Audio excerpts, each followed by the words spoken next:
وہ نقشہ ہو گیا جس کی خبر حضور نے دی تھی ایک حدیث میں.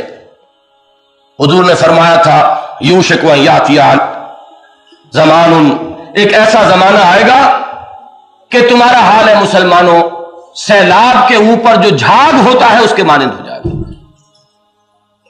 صحابہ حیران ہوئے، غصاؤں کا غصائی سیل کیسے ہو جائے گا؟ انہوں نے پوچھا امن قلت نحن یومئذ یا رسول اللہ، حضور کیا اس زمانے میں ہماری تعداد بہت کم ہو جائے گی کہ ہم سیلاب کے اوپر کے جھاگ بن کر رہ جائیں گے؟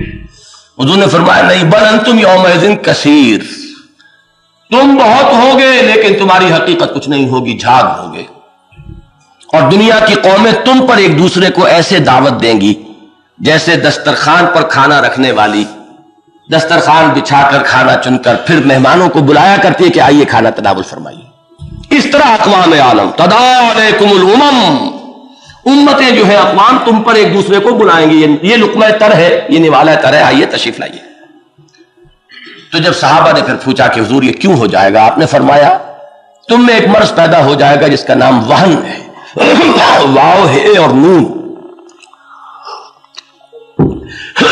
صحابہ نے پھر پوچھا من وہن ہو یا رسول اللہ، حضور یہ وہن کیا مرض ہے؟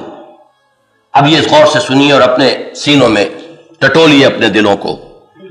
حضور نے اس مرض کی تشخیص کی ہے حب الدنیا و کراہیت الموت، دنیا کی محبت اور موت سے فرار اور موت کا خوف. یہ تم میں ہو جائے گا تو تم لقمہ تر بن جاؤ گے اقوام عالم.